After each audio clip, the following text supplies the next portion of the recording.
ನಮಸ್ಕಾರ, ನಾನ್ ಶರ್ಮಿತಾ ಶೆಟ್ಟಿ. ಪಠ್ಯ ಪೀಕಲಾಟದ ಬಳಿಕ ಮತ್ತೊಂದು ವಿವಾದ ಆಗಿದೆ.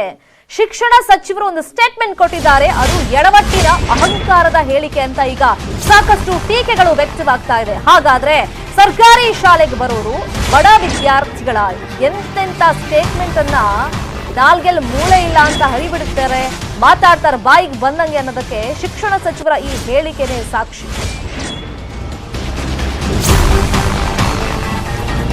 ಬಡ ಮಕ್ಕಳು ಶಾಲೆಗೆ ಬರೋದು ಶೂ ಸಾಕ್ಸ್ಗಲ್ಲ, ಮಕ್ಕಳು ಶಾಲೆಗೆ ಬರೋದು ಕಲಿಯೋದಕ್ಕೆ ಅಂತ ಸಚಿವರು ಹೇಳಿದ್ದಾರೆ. ತಮ್ಮ ಸರ್ಕಾರದ ಎಡವಟ್ಟಿಗೆ ಶಿಕ್ಷಣ ಸಚಿವರು ಸಮರ್ಥನೆಯನ್ನ ಕೊಟ್ಕೊಳ್ಳೋ ಭರದಲ್ಲಿ ಈ ರೀತಿ ಸ್ಟೇಟ್ಮೆಂಟ್ ಕೊಟ್ಟಿರೋದು. ಶೂ ಸಾಕ್ಸ್ ಕೊಡೋದೇ ಮಕ್ಕಳನ್ನ ಶಾಲೆಗೆ ಆಕರ್ಷಣೆ ಮಾಡೋದಕ್ಕೆ.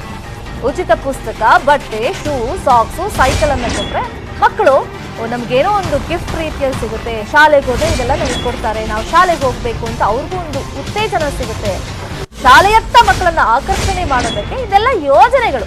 ಈ ಮೂಲಕ ಕಲಿಕೆ ಬಗ್ಗೆ ಮಕ್ಕಳನ್ನ ಆಕರ್ಷಣೆ ಮಾಡಬೇಕು, ಹೆಚ್ಚು ಮಾಡೋದಕ್ಕೆ ಇವೆಲ್ಲ ಒಂಥರ ಸಪ್ಲಿಮೆಂಟರಿ ತರ. ಶೈಕ್ಷಣಿಕ ವರ್ಷ ಅರ್ಧ ಮುಗಿತಾ ಬಂದ್ರು ಪುಸ್ತಕ ಸಿಕ್ಕಿಲ್ಲ, ಇದು ಯಾವ ಗುಣಮಟ್ಟದ ಶಿಕ್ಷಣ ಕೊಡ್ತಿದ್ದೀರಾ? ಹಾಗಾದ್ರೆ ಸಚಿವರೇ ಈ ತರ ಎಲ್ಲ ಮಾತಾಡ್ತಿದ್ದೀರಲ್ಲ, ಶಿಕ್ಷಣ ಮುಖ್ಯ, ಅದರಲ್ಲೂ ಗುಣಮಟ್ಟದ ಶಿಕ್ಷಣ ಮುಖ್ಯ ಅಂತ ಹೇಳ್ತಿದ್ದೀರಲ್ಲ.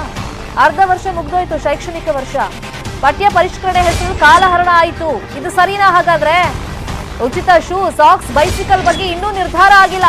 ಕಲಬುರಗಿಯಲ್ಲಿ ಮಾಧ್ಯಮಗಳ ಹೇಳಿಕೆಗೆ ಸಚಿವರು ಸಿಡಿಮಿಡಿಗೊಂಡ್ರು. ಶಿಕ್ಷಣ ಸಚಿವ ನಾಗೇಶ್ ಅವರ ಎಡವಟ್ಟಿನ ಹೇಳಿಕೆಗೆ ಆಕ್ರೋಶ ವ್ಯಕ್ತವಾಗ್ತಿದೆ. ಆದರೆ ನಾವು ಇಂಪಾರ್ಟೆನ್ಸ್ ಈ ಸಲ ನಮ್ಮ ಕಾನ್ಸಂಟ್ರೇಷನ್ ಫಸ್ಟ್ ಇಂಪಾರ್ಟೆನ್ಸ್ ಮಕ್ಕಳು ಶಾಲೆಗೆ ಬರುವಂಥದ್ದು ಶಿಕ್ಷಣಕ್ಕೆ. ಆ ಶಿಕ್ಷಣದ ಗುಣಮಟ್ಟ ಅವರ 5 ವರ್ಷದ ಟೈಮಲ್ಲಿ ಎಷ್ಟು ಜನ ಅತಿಥಿ ಶಿಕ್ಷಕರನ್ನು ತಗೊಂಡಿದ್ದಾರೆ, ಎಷ್ಟು ಜನ ಟೀಚರ್ಸ್ ರಿಕ್ರೂಟ್ ಮಾಡಿದ್ದಾರೆ, ಎಷ್ಟು ಹೊಸ ರೂಮ್ ಕೊಟ್ಟಿದ್ದಾರೆ ಅದನ್ನು ಹೇಳಿ. ಬೂಡ್ಸಿ ಸಾಕ್ಸಿನ ಬಗ್ಗೆ ಮಾತಾಡಿದಂಥ ಸಿದ್ದರಾಮಯ್ಯನವರು ಅವರ ಕಾಲದಲ್ಲಿ ಕ್ವಾಲಿಟಿ ಎಜುಕೇಷನ್, ಮಕ್ಕಳು ಶಾಲೆಗೆ ಬರೋದು ಪಾಠ ಕಲಿಯೋಕ್ಕೆ, ಅಭ್ಯಾಸ ಮಾಡೋಕ್ಕೆ ಅಂತನೋ, ಶೂ ಸಾಕ್ಸಕ್ಕೆ ಹಾಕೊಂಡು ಹೋಗೋಕ್ಕೆ ಅಂತನೋ, ಶೂ ಸಾಕ್ಸಕ್ಕೆ ಹಾಕೊಂಡು ಹೋಗೋಕ್ಕೆ ಅಂತನೋ, ಶೂ ಸಾಕ್ಸಕ್ಕೆ ಹಾಕೊಂಡು ಹೋಗೋಕ್ಕೆ ಅಂತನೋ. ಅವರ ಕಾಲದಲ್ಲಿ ಶಿಕ್ಷಣದ ಗುಣಮಟ್ಟವನ್ನು ನಾನು ಜಾಸ್ತಿ ಮಾಡ್ತೀನಿ, ನನ್ನ ಒಳ್ಳೆಯ ಶಾಲೆಯನ್ನು ಮಾಡ್ತೀನಿ ಅನ್ನೋದಕ್ಕೆ ಎಷ್ಟು ಕೊಟ್ಟಿದ್ದಾರೆ. ಕಲಿಕಾ ಚೇತರಿಕೆ ಒಂದಕ್ಕೆ ಸುಮಾರು 156 ಕೋಟಿ ಸರ್ಕಾರ ಖರ್ಚು ಮಾಡ್ತಿದೆ. ಶೂ ಆ್ಯಂಡ್ ಸಾಕ್ಸ್ಗೆ ಅಷ್ಟು ಬೇಕಾದಿಲ್ಲ ನಮಗೆ. ಆದರೆ ನಾವು ಇಂಪಾರ್ಟೆನ್ಸ್ ಅದಕ್ಕೆ ಕೊಟ್ಟು ಬಳಿಕ ನಾನು ನೆನ್ನೆನೂ ಹೇಳಿದ್ದೀನಿ, ಸೈಕಲ್ ಬಗ್ಗೆ ನಾವು ಶೂ ಸಾಕ್ಸ್ ಬಗ್ಗೆ ಈಗ ನಿರ್ಣಯ ತಗೊಂಡಿಲ್ಲ. ನಾವು ಇಲ್ಲ ಅಂತ ನಾವೆಲ್ಲೂ ಹೇಳಿಲ್ಲ. ಸಿದ್ದರಾಮಯ್ಯನವರು 100 ಸುಳ್ಳು ಹೇಳಿದ್ರಲ್ಲಿ ಇದು 101ನೇ ಸುಳ್ಳು ಅಷ್ಟೇ. ಅದು ಅವ್ರದ್ದು ಕೊಟ್ಟಂಥ ಆ ಕಾಲಕ್ಕೆ ಕಂಪೇರ್ ಮಾಡಿ ಕೊಡಲಿ. ಅವರು ವೈಟ್ ಪೇಪರ್ ತರಲಿ. ಅವ್ರ ಕಾಲದಲ್ಲಿ ಎಜುಕೇಷನ್ ಡಿಪಾರ್ಟ್ಮೆಂಟ್ಗೆ ಎಷ್ಟು ಕಟ್ ಮಾಡ್ತಿದ್ವಿ, ಯಡಿಯೂರಪ್ಪನವ್ರ ಸರ್ಕಾರದಲ್ಲಿ ನಾವೆಷ್ಟು ಮಾಡಿದ್ದೀವಿ. ಇಂಥ ಕೊರೋನಾ ಅಂತ ಮಹಾಮಾರಿಯ ಟೈಮಲ್ಲೂ ಎಜುಕೇಷನ್ ಡಿಪಾರ್ಟ್ಮೆಂಟ್ಗೆ ಎಷ್ಟು ಕೊಟ್ಟಿದ್ದೀವಿ. ಶೂ ಸಾಕ್ ಬೇಡ ಅಂತ ನಾನು ಹೇಳ್ತಿಲ್ಲ, ಸೈಕಲ್ ಬೇಡ ಅಂತ ನಾನು ಹೇಳ್ತಿಲ್ಲ. ಆದರೆ ಆದ್ಯತೆ ಯಾವುದು ಕೊಡಬೇಕು ಅದನ್ನು ಕೊಡ್ತಾ ಹೋಗ್ತಾ ಇದ್ದೀವಿ ಹೊರತು ಬೂಟ್ಸು ಸಾಕ್ಸಿನ ಬಗ್ಗೆ, ಸೈಕಲಿನ ಬಗ್ಗೆ ಸಹಿತ ಮುಂದಿನ ದಿನಗಳಲ್ಲಿ ನಾವು ನಿರ್ಣಯ ತಗೊಳ್ಳೋಂಥವ್ರಿದ್ದೀವಿ. ಚೀಫ್ ಮಿನಿಸ್ಟರ್ ಸಹಿತ ಸ್ವತಃ ಹೇಳಿದ್ದಾರೆ, ನಾವಿಲ್ಲ ಕ್ಲೋಸ್ ಮಾಡಿದ್ದೀವಿ, ಕೊಡಲ್ಲ ಅಂತ ಎಲ್ಲೂ ಹೇಳಿಲ್ಲ. ಪ್ರಿಫರೆನ್ಸನ್ನು ಮಾಡ್ಕೊಂಬಂದು ವಿ ಆರ್ ಫಿಲ್ಲಿಂಗ್ ಅಪ್, ಒಂದೊಂದೇ ಟಿಕ್ ಕೊಡ್ಕೊಂಬರ್ತಿದ್ದೀವಿ. ಶೂ ಸಾಕ್ಸಿನ ಬಗ್ಗೆ, ಸೈಕಲಿನ ಬಗ್ಗೆ ಮುಂದಿನ ದಿನದಲ್ಲಿ ನಿರ್ಣಯ ತಗೊಳ್ಳೋರಿ. ಆಸ್ ಆನ್ ಟುಡೇ ಅದ್ರ ಬಗ್ಗೆ ನಾವು ಕೊಡಲ್ಲ ಅಂತಲೂ ನಿರ್ಣಯ ತಗೊಂಡಿದ್ದಿಲ್ಲ, ಕೊಡ್ತೀವಿ ಅಂತಲೂ ನಿರ್ಣಯ ತಗೊಂಡಿಲ್ಲ. ಮುಂದಿನ ದಿನಗಳಲ್ಲಿ ಅದ್ರ ಬಗ್ಗೆ ನಿರ್ಣಯ ತಗೊಂಡು ನಾನು ಹೇಳಾಗಿದೆ. ನಿಮ್ಮ ಕೂತ್ರೆ ಕೊಡಿ, ನೀವು ಎಷ್ಟು ಸಲ ಕೇಳಿದ್ರು ಒಂದೇ ಆನ್ಸರ್, ನಾವಿನ್ನೂ ನಿರ್ಣಯ ತಗೊಂಡಿಲ್ಲ, ನಾವು ನಿರ್ಣಯ ತಗೊಂಡಿಲ್ಲ.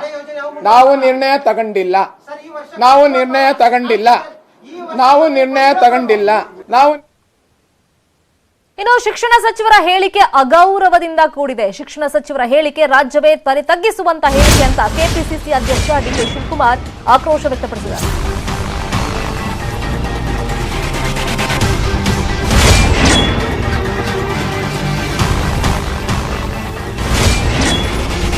ಮಾಧ್ಯಮದವರು ಪ್ರಶ್ನೆ ಮಾಡಿದಾಗ ಆಗ್ಲೇ ಶಿಕ್ಷಣ ಸಚಿವ ಬಿಸಿ ನಾಗೇಶ್ ನಾವಿನ್ನೂ ನಿರ್ಧಾರ ತಗೊಂಡಿಲ್ಲ ಅದನ್ನೇ ಒಂದು 10 ಸತಿ ಹೇಳಿದ್ರು.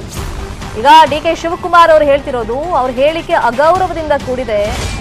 ಅವ್ರ ಹತ್ರ ದುಡ್ಡಿಲ್ಲ ಅಂದ್ರೆ ಹೇಳಿ, ನಾವು ಭಿಕ್ಷೆ ಬೇಡಿ ಅವ್ರಿಗೆ ಕೊಡ್ತೀವಿ ದುಡ್ಡು, ಮಕ್ಕಳಿಗೆ ಏನ್ ಅಗತ್ಯ ಇದೆ ಅದನ್ನು ಕೊಡಿಸ್ಲಿ.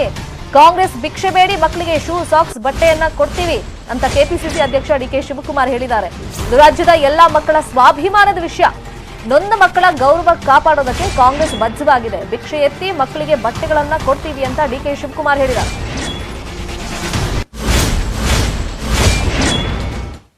ಇವತ್ತು ನಮ್ಮ ಗೌರವಾನ್ವಿತ ವಿದ್ಯಾಮಂತ್ರಿ ನಾಗೇಶ್ ಅವರ ಹೇಳಿಕೆ ನಿಜವಾಗ್ಲೂ ನಮ್ಮೆಲ್ಲರ ಕರ್ನಾಟಕ ರಾಜ್ಯಕ್ಕೆ ತಲೆ ತಗ್ಸೋ ರೀತಿ ಆಗಿದೆ. ಹಿಂಗೆ ನಮ್ಮ ಸರ್ಕಾರ ಒಂದು ಸ್ಕೀಮನ್ನು ಮೊದಲಿಂದನೂ ಒಂದು ಶೂಸ್ ಕೊಡೋದು, ಒಂದು ಸಾಕ್ಸ್ ಕೊಡೋದು, ಬಟ್ಟೆ ಕೊಡೋದು ಮಾಡ್ತಾ ಇದ್ದಾರೆ. ಇದೇನು ಶೂಸಿಂದ ಸಾಕ್ಸಿಂದ ವಿದ್ಯಾಭ್ಯಾಸ, ಇವ್ಯಾಕೆ ಊಟ ಮಾಡ್ತಾ ಇದ್ದಾರೆ, ಇವ್ರಾಕೆ ಬಟ್ಟೆ ಹಾಕೋತಾ ಇದ್ದಾರೆ? ಬರೀ ಚಡ್ಡಿಲಿ ಹಾಕೊಂಡು ಓಡಾಡ್ಕೊಂಡು ಒಂದು ಬನೀನ್ ಹಾಕೊಂಡು ವಿಧಾನಸೌಧಕ್ಕೆ ಬರಲಿ ಇವನ್ನ ತಳ್ಳಿಬಿಡ್ತಾರೆ. ಮಂತ್ರಿಗಳಿಗೆ ಹೇಳ್ತಾ ಇದ್ದೀನಿ, ನಿಮ್ಮ ಹತ್ರ ತಾಕತ್ತಿಲ್ಲ ಅಂದರೆ, ನಿಮ್ಮ ಹತ್ರ ದುಡ್ಡಿಲ್ಲ ಅಂದರೆ ಇಡೀ ಕಾಂಗ್ರೆಸ್ಸಿಗರು ರಾಜ್ಯದ ಉದ್ದಗಲಕ್ಕೂ ಕೂಡ ಜನರ ಹತ್ರ ಭಿಕ್ಷೆ ಬೇಡಿ. CSR ಇದೆ, ಕಾಂಗ್ರೆಸ್ ಸರ್ಕಾರ UPA ಸರ್ಕಾರ CSR ಕಾರ್ಯಕ್ರಮನ ನಾವು ತಂದೋ.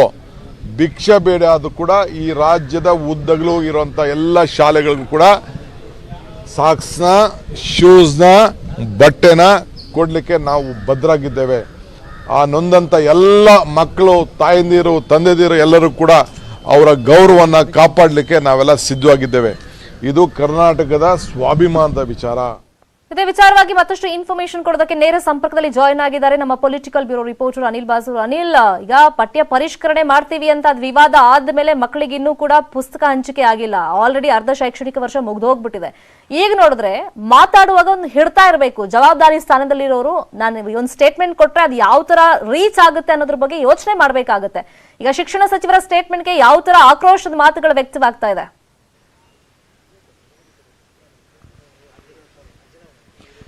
ಖಂಡಿತವಾಗಿಯೂ ಶರ್ಮಿತಾ, ಏನಂತ ಹೇಳಿದ್ರೆ ಈಗಾಗಲೇ ಶಿಕ್ಷಣ ಸಚಿವರು ಯಾರ ಕುರಿತಾಗಿ ಮಾತನಾಡ್ತಾರೆ ಎಂಬಂತ ಒಂದು ಜ್ಞಾನವನ್ನು ಇಟ್ಕೊಂಡು ಮಾತಾಡಬೇಕಾಗ್ತದೆ. ಯಾಕಂತ ಹೇಳಿದ್ರೆ ಅವರು ಮಾತನಾಡಿರುವಂತದ್ದು ಯಾವುದೇ ವಿರೋಧ ಪಕ್ಷದ ನಾಯಕರು ಇರ್ಬೋದು ಅಥವಾ ಶಾಸಕರು ಇರ್ಬೋದು, ಅವ್ರ ಬಗ್ಗೆ ಎಲ್ಲ ಮಾತನಾಡಿರುವಂತದ್ದು ಮಕ್ಕಳ ವಿಚಾರಕ್ಕಾಗಿ. ಹೀಗಾಗಿ ಸಹಜವಾಗಿಯೇ ಎಲ್ಲ ಕಡೆಗಳಿಂದ ಕೂಡ ಅವರ ಮಾತಿಗೆ ಒಂದು ವಿರೋಧ ವ್ಯಕ್ತವಾಗ್ತಿರುವಂತದ್ದು. ಯಾಕಂತ ಹೇಳಿದ್ರೆ ಇದು ಖಂಡಿತವಾಗಿಯೂ ಕೂಡ ಮಕ್ಕಳ ಒಂದು ಸ್ವಾಭಿಮಾನದ ಪ್ರಶ್ನೆಯಾಗಿದೆ, ಜೊತೆಗೆ ಬಡ ಪೋಷಕರ ಸ್ವಾಭಿಮಾನದ ಪ್ರಶ್ನೆಯಾಗಿದೆ.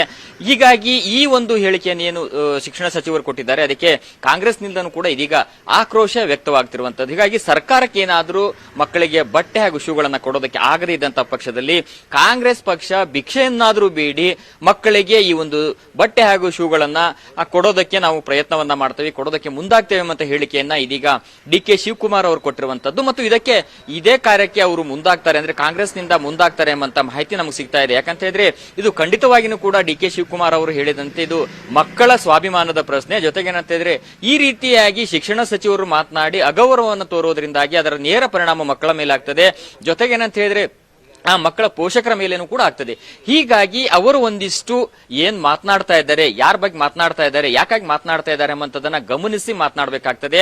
ರಾಜಕೀಯ ಹೇಳಿಕೆಗಳನ್ನ ಮಕ್ಕಳ ಮೇಲೆ ಕೊಡೋದ್ರಿಂದಾಗಿ ಅದರ ಪರಿಣಾಮ ದೂರಗಾಮಿಯಾಗಿ ಮಕ್ಕಳ ಮೇಲೆ ಆಗ್ತದೆ ಎಂಬಂತದ್ದು. ಹೀಗಾಗಿನೇ ಇವತ್ತು DK ಶಿವಕುಮಾರ್ ಅವರು ಕೂಡ ಈ ಒಂದು BC ನಾಗೇಶ್ ಅವರ ಹೇಳಿಕೆಯನ್ನ ಖಂಡಿಸಿದ್ದಾರೆ. ಜೊತೆಗೆ ಅಂತ ಹೇಳಿದ್ರೆ ಮಕ್ಕಳಿಗೆ ಅಂದ್ರೆ ರಾಜ್ಯದ ಒಂದು ಸ್ವಾಭಿಮಾನದ ಪ್ರಶ್ನೆ ಇದಾಗಿರೋದ್ರಿಂದಾಗಿ ಮಕ್ಕಳಿಗೆ ನಾವು ಏನು ಒಂದು ಬಟ್ಟೆಗಳನ್ನಿರ್ಬೋದು, ಶೂಗಳನ್ನಿರ್ಬೋದು ಕೊಡೋದಕ್ಕೆ ವ್ಯವಸ್ಥೆಯನ್ನ ಮಾಡ್ತೇವೆ ಎಂಬ ಹೇಳಿಕೆಯನ್ನು ಕೊಟ್ಟಿದ್ದಾರೆ. ಜೊತೆಗೆ ಏನಂತ ಹೇಳಿದ್ರೆ ಮಕ್ಕಳ ಪೋಷಕರು ಇರ್ಬೋದು ಅಥವಾ ಬೇರೆ ಬೇರೆ ಒಟ್ಟಾರೆಯಾಗಿ ಎಲ್ಲಾ ಕ್ಷೇತ್ರಗಳ ಜನರಿಂದಾನೂ ಕೂಡ ನಾಗೇಶ್ ಅವರ ಹೇಳಿಕೆಗೆ ಒಂದು ವಿರೋಧ ವ್ಯಕ್ತವಾಗ್ತಿದೆ ಅಂತ ಹೇಳ್ಬೋದು. ಅನಿಲ್ ಬಾಸೂರ್, ತಮ್ಮೆಲ್ಲ ಇನ್ಫಾರ್ಮೇಶನ್ಗೆ.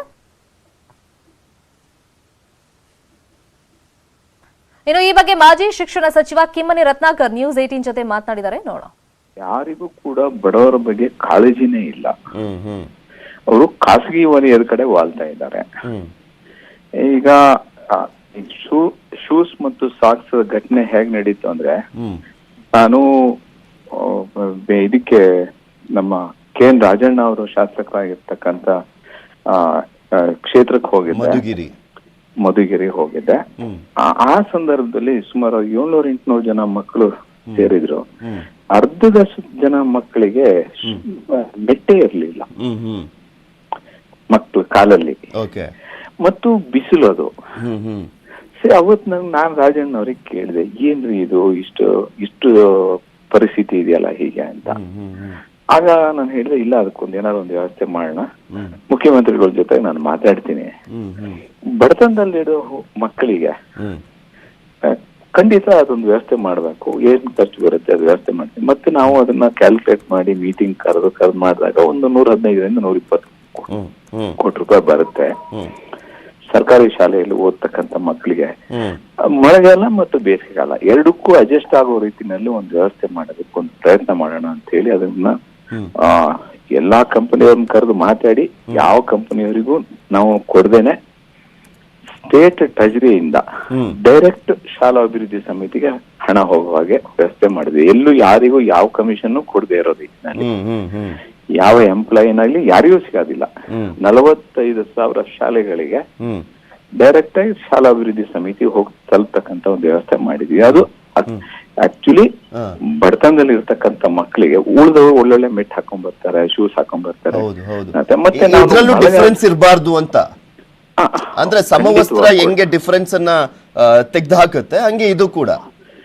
ಹೌದು, ಒಳ್ಳೊಳ್ಳೆ ಮೆಟ್ ಹಾಕೊಂಡ್ ಬರ್ತಾರೆ, ಒಳ್ಳೊಳ್ಳೆ ಶೂಸ್ ಹಾಕೊಂಡ್ ಬರ್ತಾರೆ. ಈ ಮಕ್ಕಳಲ್ಲಿ ಏನಾಗುತ್ತೆ, ಮಳೆಗಾಲದಲ್ಲಿ ಮಲೆನಾಡು ಏರಿಯಾದಲ್ಲಿ ಸಾಕ್ಸ್ ಒಣಗದೇ ಇಲ್ಲ, ಬರೇ ಶೂಸ್ ಹಾಕ್ಸಕ್ ಆಗೋದಿಲ್ಲ. ಅದು ಆ ಕಾರಣದಿಂದ ನಾವು 2 ಜೊತೆ ಶಾಕ್ಸ್ ಕೊಡ್ಬೇಕು ಅಂತ ಮಾಡಿದ್ವಿ. ಒಂದು ಪೈಸೆನೂ ಕೂಡ ಎಲ್ಲ RTGS ಅಲ್ಲೇ ಹೋಗುವಂತ ವ್ಯವಸ್ಥೆ ಮಾಡಿದ್ವಿ. ಮತ್ತು ಶಾಲಾಭಿವೃದ್ಧಿ ಸಮಿತಿಗೆ ಒಂದು ಡೈರೆಕ್ಷನ್ ಕೊಟ್ಟಿದ್ದೆ ನಾನು. ಏನಂತ ಹೇಳಿದ್ರೆ ಹೆಡ್ ಮಾಸ್ಟರ್ ಸೆಕ್ರೆಟರಿ ಆಗಿರ್ಬೇಕು ಅದಕ್ಕೆ, ಆ ಕಮಿಟಿಗೆ ಇಬ್ರು. ಇದು ಇದೇನು 1000 ಕೋಟಿ ಯೋಜನೆ ಅಲ್ಲ, 120 ಕೋಟಿ. ನೀವು 2015ರಲ್ಲಿ ಜಾರಿ ಮಾಡಿದ ಈ ಯೋಜನೆ ತಂದಂತ ಸಂದರ್ಭದಲ್ಲಿ 120 ಕೋಟಿ ಇತ್ತು. ಈಗ ಒಂದು ಅಂದಾಜಿಗೆ 150 ಕೋಟಿ ಇಟ್ಕೊಳ್ಳೋಣ. ಏನ್ ಸರ್ಕಾರದ ಬೊಕ್ಕಸ ಅಷ್ಟೊಂದು ಖಾಲಿ ಆಗೋಗ್ಬಿಟ್ಟಿದ್ಯಾ ಅವ್ರಿಗೆ? ಇವ್ರ ಕಮಿಷನ್ ಜಾಸ್ತಿ ಆಗುತ್ತೆ. 114 ಕೋಟಿ 116 ಕೋಟಿ ರೂಪಾಯಿ ಬಿದ್ದಿರೋದಷ್ಟೇ. ಆಗ ನೀವು 2015 ತಂದಿದ್ದು. ಹೌದೌದು ಹೌದು. ಆಕ್ಚುಲಿ ನಾನು ಆ ಸಂದರ್ಭದಲ್ಲಿ ನನಗೆ ಒಂದು ಪ್ರಶ್ನೆ ಕೇಳಿದ್ರು ಮೀಡಿಯಾದವರು, ನಿಮ್ಮನ್ನ ತೆಗಿತಾರೆ ಅಂತ ಹೇಳ್ತಿರಲ್ಲ, ಏನ್ ಹೇಳ್ತೀರಿ? ಆರಾಮ್, ಏನು ಬೇಸರ ಇಲ್ಲ, ಏನ್ ಮಾಡ್ತೀರಿ ಅಂದ್ರೆ ಇಲ್ಲಿಂದ KSRTC ಬಸ್ಸಲ್ಲಿ ಊರಿಗೆ ಹೋಗ್ತೀನಿ ಅಂತ ಹೇಳಿದ್ದೆ. ಅದೇ ಸಂದರ್ಭದಲ್ಲಿ ನಾನು ಅದನ್ನ ಪ್ರಸ್ತಾವನೆ ಸಲ್ಲಿಸಿದೆ ಮುಖ್ಯಮಂತ್ರಿಗಳಿಗೆ. 1 ಸೆಕೆಂಡ್ ಯೋಚನೆ ಮಾಡ್ಲಿಲ್ಲ ಅವರು. ನಾವು ಪ್ರಸ್ತಾವನೆ ಕಳಿಸಿದ್ದಕ್ಕೆ 1 ಸೆಕೆಂಡ್ ಸತಿ ಯೋಚನೆ ಮಾಡಲಿ. ದಿಸ್ ಶುಡ್ ಬಿ ಡನ್ ಅಂತಕ್ಕಂಥ ಮಾತನ್ನ ಹೇಳಿ. ಬಡವ್ರ ಬಗ್ಗೆ ಕಾಳಜಿನೇ ಇಲ್ಲ ಸರ್ ಈ ಸರ್ಕಾರಕ್ಕೆ. ನಾನ್ ಹೇಳಿದ್ರೆ ಇವು ರಾಜೀನಾಮೆ ಕೊಟ್ಟು ಹೋಗ್ಬಿಡ್ಬೇಕು. ಆಕ್ಚುಲಿ ಈ ನಾನು ಮಂತ್ರಿ ಆದಂತ ಸಂದರ್ಭದಲ್ಲಿ ಆಕ್ಚುಲಿ ಒಂದು 15,000 ಕೋಟಿ ರೂಪಾಯಿ ಬೇಕಾಗತ್ತೆ. ಕರೆಕ್ಟ್ ಆಗಿ ನಾವು ಎಲ್ಲ ಇನ್ಫ್ರಾಸ್ಟ್ರಕ್ಚರ್ ಸರಿ ಮಾಡ್ಬೇಕು ಅಂದ್ರೆ 7-8 ಸಾವಿರ ಕೋಟಿ ಬೇಕಾಗುತ್ತೆ. ಅಷ್ಟು ಶಾಲೆಗಳು ನಮ್ಮ ಹತ್ರ ಇದಾವೆ, 45,000 ಶಾಲೆಗಳು. ಅದನ್ನ ರಿಪೇರಿ ಮಾಡೋದು ಕಷ್ಟ ಆಗುತ್ತೆ. ಶಾಸಕರುಗಳ ಒತ್ತಡ ಇತ್ತು ಅಂತೇಳಿ ಪ್ರತಿ ವಿಧಾನಸಭಾ ಕ್ಷೇತ್ರದ ರೂರಲ್ ಏನು ಕಾರ್ಪೊರೇಷನ್ ಹೊರತುಪಡಿಸಿದ ಶಾಸಕರಿಗೆ 40 ಲಕ್ಷ ರೂಪಾಯಿ ಹಣವನ್ನು ಬಿಡುಗಡೆ ಮಾಡಿದೀವಿ. ಅಂದ್ರೆ ಪ್ರಯಾರಿಟಿ ಕೊಟ್ಟಿದ್ವಿ. ಫಸ್ಟ್ ಕುಡಿಯೋ ನೀರು ಅಲ್ಲ, ಇವರು ಅದೇ ಸರ್ ನಾನು ಹೇಳ್ತಾ ಇದ್ದು, ಗುಣಮಟ್ಟದ ಶಿಕ್ಷಣ ಕೊಡೋದೇ ಪ್ರಯಾರಿಟಿ ಆಗಿದ್ದಿದ್ರೆ ಇವ್ರ ಸಂಬಳ ಅಂದ್ರೆ ಪ್ರತಿ ಮಂತು ಕರೆಕ್ಟ್ ಆಗಿ ಹೋಗುತ್ತಲ್ಲ, ಅದನ್ನ ಬೇಕಿದ್ರೆ ಸ್ಟಾಪ್ ಮಾಡ್ಬಿಟ್ಟು ಇದನ್ನ ಮಾಡ್ಬೋದಿತ್ತು, ಇದು ಕೊಡ್ಬೋದಿತ್ತು. ಇವರು ನೋಡಿ ಅಷ್ಟೊಂದು ಅರ್ಜೆನ್ಸಿ ಇದೆಯಾ ಇವರಿಗೆ ಜನಸಾಮಾನ್ಯರ ಬಗ್ಗೆ ಕಾಳಜಿನೇ ಇಲ್ಲ, ಬಡವರ ಬಗ್ಗೆ ಯೋಚನೆನೇ ಇಲ್ಲ. ಇವರೆಲ್ಲ ಏನ್ ತಂದಿದ್ದಾರೆ ಅದು ಶ್ರೀಮಂತರು. ನಾಳೆ ಎಲ್ಲ ಶಾಲೆಗಳು ಮುಚ್ಚಾಕ್ತಾರೆ. ಇನ್ 10 ವರ್ಷಕ್ಕೆ ಖಾಸಗಿ ವಲಯಕ್ಕೆ ಕೊಡ್ತಾ ಇದ್ದಾರೆ. There is an open option. ನೀವು ಬೇಕಾದ್ರೂ ಶಾಲೆ ಓಪನ್ ಮಾಡ್ಬೋದು, ನಾನ್ ಬೇಕಾದ್ರೂ ಮಾಡ್ಬೋದು. ಇದು ಈಗ ತಂದಿರತಕ್ಕಂತ NEP ನಲ್ಲಿ ಬಡವರು ಯಾರು ಫೀಸ್ ಕೊಟ್ಟು ಹೋಗಕ್ಕೆ ಸಾಧ್ಯ ಇಲ್ಲ. ನಾವು ಬಡವರು ಶಾಲೆಗೆ ಬರ್ಬೇಕು ಅನ್ನೋದು ಒಂದು. ನೋಡೋಣ ಸರ್, ಅಟ್ಲೀಸ್ಟ್ ಈಗಲಾದ್ರೂ ಎಚ್ಚೆತ್ಕೊಳ್ತಾರಾ ಅನ್ನೋದನ್ನ ಗಮನಿಸೋಣ. ಎಚ್ಚೆತ್ಕೊಳ್ಳಲ್ಲ. ಈಗ ಶಿಕ್ಷಣ ಸಚಿವ BC ನಾಗೇಶ್ ಅವರು ಕೊಟ್ಟ ಸ್ಟೇಟ್ಮೆಂಟ್ಗೆ ಸಾಕಷ್ಟು ಆಕ್ರೋಶ ವ್ಯಕ್ತವಾಗ್ತಾ ಇದೆ. ಸರ್ಕಾರದ ಎಡವಟ್ಟಿಗೆ ಶಿಕ್ಷಣ ಸಚಿವರು ಮಾತಾಡುವಾಗ ಸಮರ್ಥನ ಕೊಡುವಾಗ ಒಂದು ಎಡವಟ್ಟಿನ ಸ್ಟೇಟ್ಮೆಂಟ್, ಅಹಂಕಾರದ ಹೇಳಿಕೆಯನ್ನು ಕೊಟ್ಟಿದ್ದಾರೆ ಅಂತ ಈಗ ಕಾಂಗ್ರೆಸ್ ಅವ್ರ ಕಡೆ ಬೊಟ್ಟು ಮಾಡಿ ತೋರಿಸ್ತಾ ಇದ್ದಾರೆ. ಈಗ ಮಕ್ಕಳನ್ನ ಶಾಲೆಗೆ ಬರಬೇಕು ಅಂತ ಆಕರ್ಷಿಸಬೇಕು ಅಂತಂದ್ರೆ ಇಂಥದ್ದೆಲ್ಲ ಕೊಡಬೇಕಾಗುತ್ತೆ ಅವ್ರಿಗೆ ಸಪ್ಲಿಮೆಂಟರಿ ಆಗಿ, ಶೂ, ಸಾಕ್ಸ್, ಬೈಸಿಕಲ್ ಅಂತ ಯೋಜನೆಗಳು. ಅದರಲ್ಲೂ ಕಿಮ್ಮನೆ ರತ್ನಾಕರ್ ಅವರು ಮಾತಾಡ್ತಾ ಹೇಳ್ತಾ ಇದ್ರು, ಅಂದ್ರೆ ಅವರು ಶಿಕ್ಷಣ ಸಚಿವರ ಕೆಲಸ ಮಾಡಿದವರು. ಅನೇಕ ಶಾಲೆಗಳಿಗೆ ಹೋದಾಗ ತುಂಬಾ ಜನ ಬಡ ಮಕ್ಕಳು ಕಾಲಲ್ಲಿ ಒಂದು ಸ್ಲಿಪ್ಪರ್ ಕೂಡ ಅವ್ರು ಹಾಕೊಂಡು ಬರ್ತಿರ್ಲಿಲ್ಲ. ಮಳೆಗಾಲದಲ್ಲಿ ಎಷ್ಟು ಸಮಸ್ಯೆ ಆಗುತ್ತೆ. ಮತ್ತೆ ಅಲ್ಲಿ ಬೇರೆಯವ್ರು ಯಾರಾದ್ರೂ ಒಳ್ಳೆ ಶೂಸು ಅಥವಾ ಸ್ಲಿಪ್ಪರ್ ಹಾಕೊಂಡ್ ಬಂದಾಗ ಆ ಮಕ್ಕಳಲ್ಲಿ ಒಂದು ಕಾನ್ಫಿಡೆನ್ಸ್ ಲೆವೆಲ್ ಕಮ್ಮಿ ಆಗುತ್ತೆ.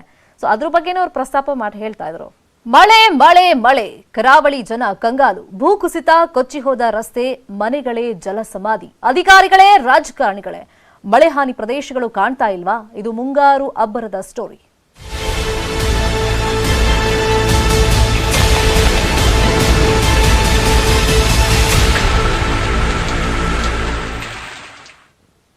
ಮಲೆನಾಡು ಕರಾವಳಿಯಲ್ಲಿ ಮಳೆ ಮಳೆ ಮಳೆ ಕಂಟಿನ್ಯೂಸ್ ಆಗಿ ಬರ್ತಾಲೇ ಇದೆ. ಭೂಕುಸಿತ ಆಗಿದೆ, ರಸ್ತೆ ಮಾಯ ಆಗಿದೆ, ಮನೆಗಳು ಜಲ ಸಮಾಧಿ ಆಗ್ತಾ ಇದೆ.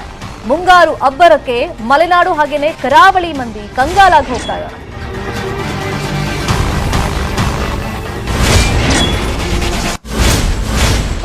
ಕನ್ನಡ, ಉಡುಪಿ, ಉತ್ತರ ಕನ್ನಡದಲ್ಲಿ ಮಳೆಯ ಅಬ್ಬರ ಜೋರಾಗಿದೆ. 3 ಜಿಲ್ಲೆಗಳಲ್ಲೂ ರೆಡ್ ಅಲರ್ಟ್ ಘೋಷಣೆಯಾಗಿದೆ ಹವಾಮಾನ ಇಲಾಖೆಯಿಂದ. ಹಾಗಾಗಿ ಇನ್ನೂ 5 ದಿನ ಭಾರೀ ಮಳೆಯ ಮುನ್ಸೂಚನೆ ಇರೋದ್ರಿಂದ ಎಚ್ಚರಿಕೆಯನ್ನ ವಹಿಸಿಕೊಳ್ಳಿ ಅಂತ ಅಲ್ಲಿನ ಜಿಲ್ಲಾಡಳಿತನೂ ಹೇಳಿದೆ. ಮತ್ತು ಅದಕ್ಕೇನು ಅಗತ್ಯ ಕ್ರಮಗಳು ಬೇಕು, ಸೂಕ್ಷ್ಮ ಪ್ರದೇಶಗಳು ಅಂತ ಏನು ಕನ್ಸಿಡರ್ ಮಾಡ್ತೀವಿ ಅಂದರೆ ಭೂಕುಸಿತ ಆಗೋದು, ಅತಿ ಹೆಚ್ಚು ಮಳೆ ಬೀಳೋದು, ಸೊ ಆ ಪ್ರದೇಶಗಳಲ್ಲಿ ಈಗ ಎಚ್ಚರಿಕೆಯನ್ನು ಕೊಟ್ಟಿದ್ದಾರೆ.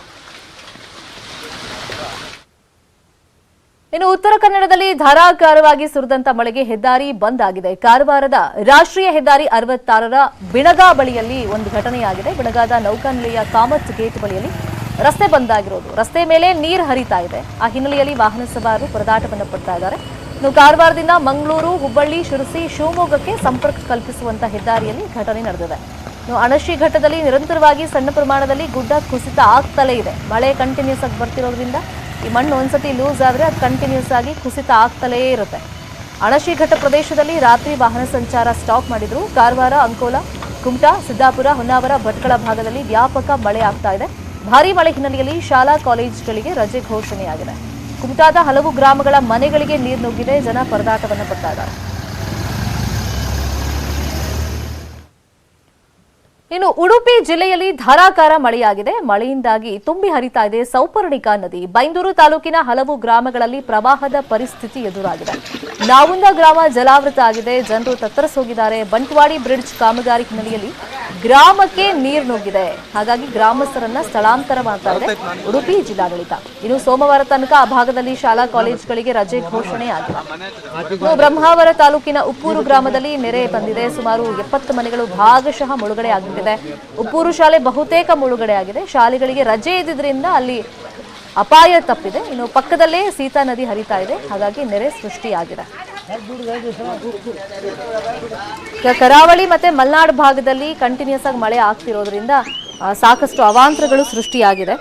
ಹಾಗಂತ ಮಳೆ ದೂರಕ್ಕೂ ಆಗಲ್ಲ, ಯಾಕಂದ್ರೆ ಮಳೆ ಬರಲಿಲ್ಲ ಅಂದ್ರೆ ಮತ್ತಷ್ಟು ಸಂಕಷ್ಟ ಅಂತೂ ಕಟ್ಟಿಟ್ಬಿಡ್ತೀವಿ. ಸೊ ಮಳೆ ಬರ್ತಾ ಇದೆ, ನಾವು ಭೂಮಿಯನ್ನ ಸಾಕಷ್ಟು ಮಾಡಿಫೈ ಮಾಡಿರೋದ್ರಿಂದ ಸಮಸ್ಯೆಗಳೀಗ ಜಾಸ್ತಿ ಆಗ್ತಾ ಇದೆ. ಈ ಗುಡ್ಡ ತೆಗೆಯೋದು, ಮಣ್ಣೆಲ್ಲ ತೆಗೆಯೋದು, ಇಂಥದ್ದು ಮಾಡೋದ್ರಿಂದ ಮಣ್ಣು ಲೂಸ್ ಆಗುತ್ತೆ, ಅಲ್ಲಿ ಭೂಕುಸಿತ ಆಗ್ತಾ ಇದೆ.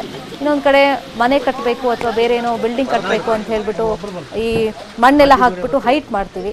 ಸೊ ಹಾಗಾಗಿ ಈ ನೀರೇನು ಮಾಡುತ್ತೆ ಅಂದರೆ ಎಲ್ಲಿ ತಗ್ಗು ಪ್ರದೇಶ ಇದೆ ಅದಕ್ಕೆ ಅವಕಾಶ ಬೇಕಲ್ಲ, ಮಳೆ ಬಂದಾಗ ನೀರು ಹೋಗೋಕ್ಕೆ, ಅಲ್ಲಿ ಹುಡ್ಕೊಂಡು ಎಲ್ಲಿ ನೀರು ನುಗ್ಗೋಕ್ಕೆ ಸಾಧ್ಯ ಇದೆ ಅಲ್ಲೆಲ್ಲ ಬರುತ್ತೆ.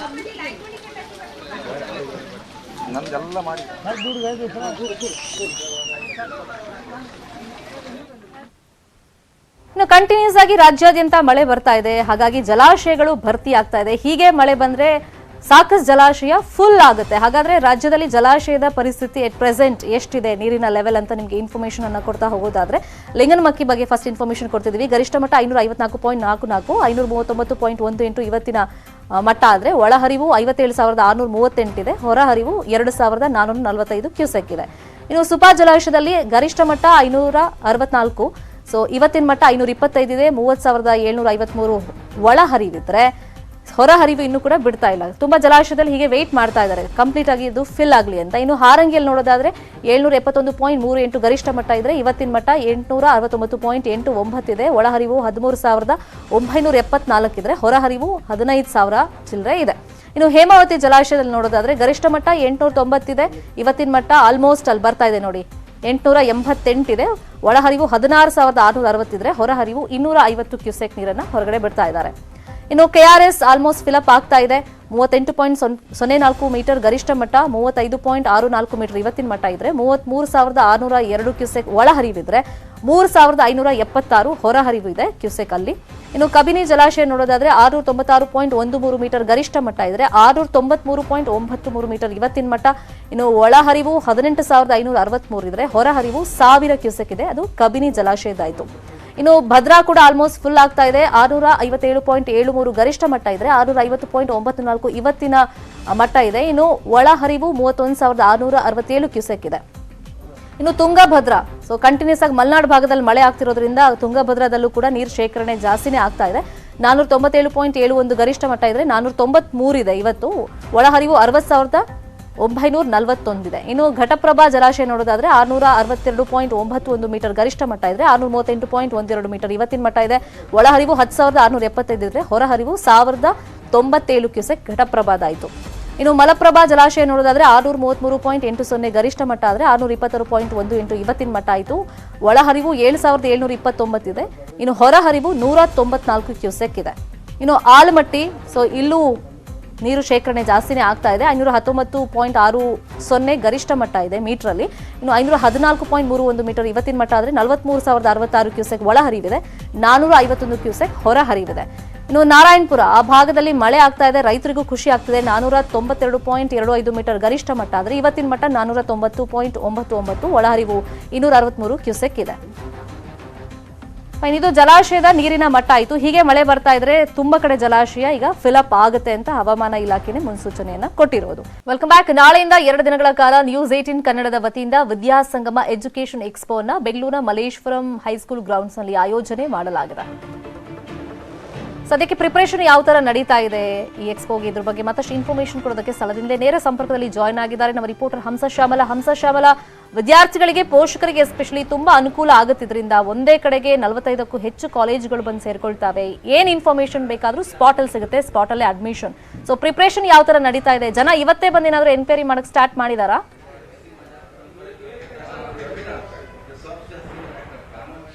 ಹೌದು, ಖಂಡಿತವಾಗಿಯೂ ಶರ್ಮಿತಾ. ನೋಡ್ತಿರಬಹುದು, ನಾನೀಗ ಸ್ಪಾಟ್ ಅಲ್ಲೇ ಇದ್ದೀನಿ. ಅಂದ್ರೆ ನಾಳೆಯಿಂದ 2 ದಿನಗಳ ಕಾಲದ ಎಕ್ಸ್ಪೋ ಆರಂಭವಾಗುತ್ತೆ. ಆ ಎಕ್ಸ್ಪೋ ಪ್ರಿಪರೇಷನ್ ಕೂಡ ಈಗಾಗಲೇ ಶುರುವಾಗಿರುವಂತದ್ದು ಬೆಳಗ್ಗೆಯಿಂದಲೇ ಕೂಡ.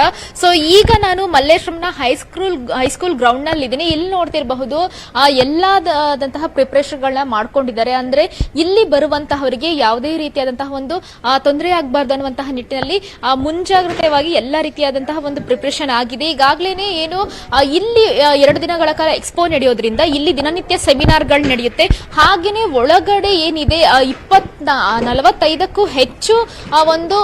ಹೆಚ್ಚು ವಿದ್ಯಾಸಂಸ್ಥೆಗಳು ಇಲ್ಲಿ ಬಂದು ಈ ಒಂದು ಎಕ್ಸ್ಪೋದಲ್ಲಿ ಭಾಗಿಯಾಗ್ತಿದ್ದಾವೆ. ಸೊ ಸ್ಟೂಡೆಂಟ್ಸ್ ಗಳು ಅಷ್ಟೇನೆ ಯಾವುದೇ ರೀತಿಯಾದಂತಹ ತಮ್ಮ ಅಂದ್ರೆ ಎಜುಕೇಶನ್ ಪರ್ಪಸ್ ಆಗಿರಬಹುದು ಅಥವಾ ಅವ್ರಿಗೆ ಏನಾದ್ರು ಒಂದಷ್ಟು ಕನ್ಫ್ಯೂಷನ್ಸ್ ಇದ್ರೆ, ಜೊತೆಗೆ ಯಾವ ಒಂದು ಕೋರ್ಸ್ ಗಳನ್ನ ತೆಗೆದುಕೊಳ್ಬೇಕು, ಯಾವ ಒಂದು ವಿದ್ಯಾಸಂಸ್ಥೆಗೆ ಹೋದ್ರೆ ಏನೆಲ್ಲ ಬೆನಿಫಿಟ್ ಸಿಗುತ್ತೆ, ಹೀಗೆ ಹಲವು ವಿಚಾರಗಳನ್ನ ಇಲ್ಲಿ ಬಂದು ತಿಳಿದುಕೊಳ್ಬಹುದು.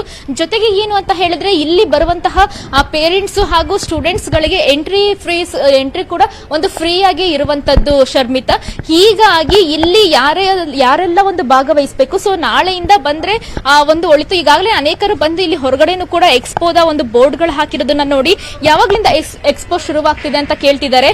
ಸೊ ಹೀಗಾಗಿ ನಾಳೆ ಬೆಳಗ್ಗೆಯಿಂದಲೇ ಈ ಒಂದು ಎಕ್ಸ್ಪೋ ಅಧಿಕೃತವಾಗಿ ಚಾಲನೆಯಾಗುತ್ತೆ. ಸೊ ನೋಡ್ತಿರಬಹುದು, ಇಲ್ಲಿ ಈಗಾಗಲೇ ಒಂದು ಸ್ಟಾಲ್ ಗಳನ್ನ ಕೂಡ ಹಾಕಿದ್ದಾರೆ. ಇಲ್ಲಿ ಪ್ರಮುಖವಾಗಿ ಮಣಿಪಾಲು, MS ರಾಮಯ್ಯ ಸೇರಿದಂತಹ ಇನ್ನೂ ದೊಡ್ಡ ವಿದ್ಯಾಸಂಸ್ಥೆಗಳು ಬಂದು ಇಲ್ಲಿ ಎಕ್ಸ್ಪೋದಲ್ಲಿ ಪಾಲ್ಗೊಳ್ತಿದ್ದಾವೆ. ಸೊ ಈಗಾಗಲೇ ಸ್ಟೂಡೆಂಟ್ಸ್ ಗಳಿಗೆ ಅನೇಕ ಒಂದಷ್ಟು ಯಾವ ಕೋರ್ಸ್ ಅನ್ನ ತೆಗೆದುಕೊಳ್ಬೇಕು, ಎಲ್ಲಿ ಹೋಗಿ ನಾವು ಸೇರಿದ್ರೆ ತುಂಬಾನೇ ನಮಗೆ ಒಳ್ಳೆ ಎಜುಕೇಶನ್ ಸಿಗುತ್ತೆ, ಜೊತೆಗೆ ಈ ಕೋರ್ಸ್ಗಳ ಜೊತೆಗೆ ಬೇರೆ ಏನಾದ್ರೂ ಬೆನಿಫಿಟ್ ಸಿಗುತ್ತಾ, ಜೊತೆಗೆ ಗವರ್ಮೆಂಟ್ ಸ್ಕೀಮ್ಗಳೇನಿದೆ ಅಥವಾ ಕೆಲವೊಂದು ವಿದ್ಯಾಸಂಸ್ಥೆಗಳು ಅವುಗಳದೇ ಆದಂತಹ ಒಂದಷ್ಟು ಸ್ಕಾಲರ್ಶಿಪ್ ಕೊಡುವಂತದ್ದು ಎಲ್ಲ ಮಾಡಿರ್ತಾರೆ. ಸೊ ಹೀಗಾಗಿ ಇಲ್ಲಿ ಬಂದು ಅದೇನೇ ಡೌಟ್ಸ್ ಗಳಿದ್ರು ಕೂಡ ಕ್ಲಿಯರ್ ಮಾಡ್ಕೋಬಹುದು. ಪೇರೆಂಟ್ಸ್ ಗಳಿಗೂ ಕೂಡ ಯಾವುದೇ ಒಂದು ಟೆನ್ಷನ್ ಇಲ್ಲದೆ ಇಲ್ಲಿ ಬಂದು ತಮಗೆ ಇರುವಂತಹ ಡೌಟ್ಸ್ ಗಳನ್ನ ಕ್ಲಿಯರ್ ಮಾಡ್ಕೋಬೇಕು. ಜೊತೆಗೆ ಇನ್ನೊಂದು ಪ್ರಮುಖವಾಗಿ ಶರ್ಮಿತಾ, ಇಲ್ಲಿ ನಾಳೆ ನಡೆಯುವಂತಹ 2 ದಿನಗಳ ಕಾಲದ ಎಕ್ಸ್ಪೋದಲ್ಲಿ ಸ್ಟೂಡೆಂಟ್ಸ್ ಗಳು ಯಾವ್ದಾದ್ರು ಒಂದು ವಿದ್ಯಾಸಂಸ್ಥೆಗೆ ಅಂದ್ರೆ ಕಾಲೇಜ್ಗಳಿಗೆ ಅಡ್ಮಿಷನ್ ಆಗ್ಬೇಕಂತ ಹೇಳಿದ್ರೆ ಇಲ್ಲಿ ಸ್ಪಾಟ್ ಅಡ್ಮಿಷನ್ ಆಗುವಂತಹ ಒಂದು ವ್ಯವಸ್ಥೆಯನ್ನು ಕೂಡ ಮಾಡ್ಕೊಳ್ಳಲಾಗಿದೆ. ಸೊ ನಾಳೆಯಿಂದ 2 ದಿನಗಳ ಕಾಲ ಇಲ್ಲಿ ಎಕ್ಸ್ಪೋ ಆರಂಭವಾಗಿತ್ತು. ಸೊ ಸ್ಟೂಡೆಂಟ್ಸ್ ಗಳು, ಪೇರೆಂಟ್ಸ್ ಗಳು ಎಲ್ಲ ಬಂದು ಇದರ ಒಂದು ಬೆನಿಫಿಟ್ ಪಡ್ಕೊಳ್ಬೇಕಾಗಿದೆ ಶರ್ಮಿತಾ. ಹಂಸ ಶ್ಯಾಮಲ, ತಮ್ಮ ಇನ್ಫಾರ್ಮೇಶನ್ಗೆ